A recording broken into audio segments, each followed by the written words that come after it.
जय हाँ एगो बात पूछी। हाँ पूछू न। हम जे अहाँ के देखे छी ने, हाँ कहो न। एकदम पगला जाय छी। साचो धत पगला।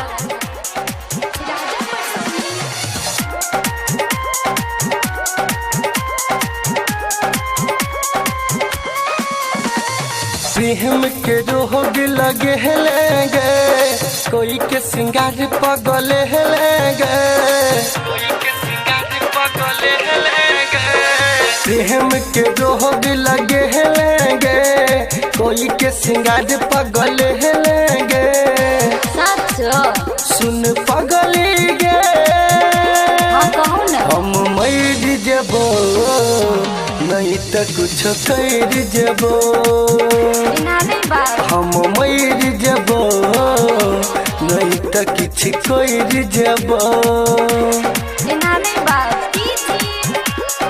मिठू राजा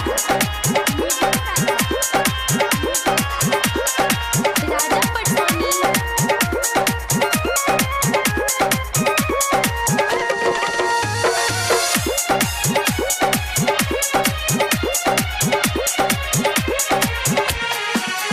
तोरा प्यार में छियो गे पागल, रहे छियो हम रहतियो के जागल।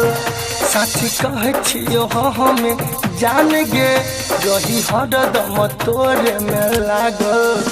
तोरा प्यार में छियो गे पागल, रहे छियो हम रहतियो के जागल। जान मारो तोहर बिंदिया गे, हमर उड़ल तो निंदिया गे।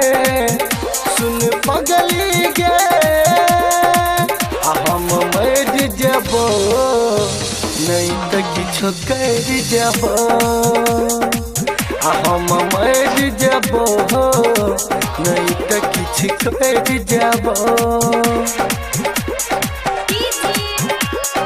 मिठू राजा राजा पटोनी।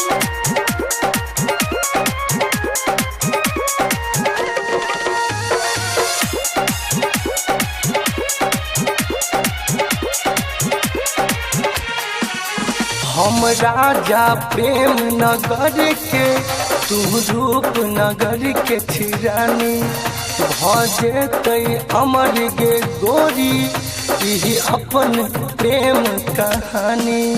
हम राजा प्रेम नगर के, तू रूप नगर के रानी। संजय पवन कह तोरा गे, अब जो न हमारा कोरा गे।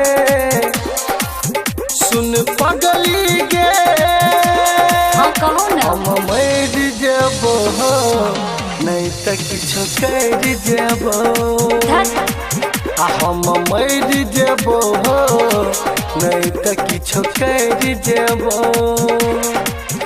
हम मर जबो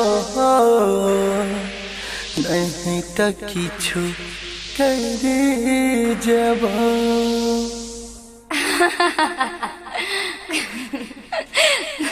पगला।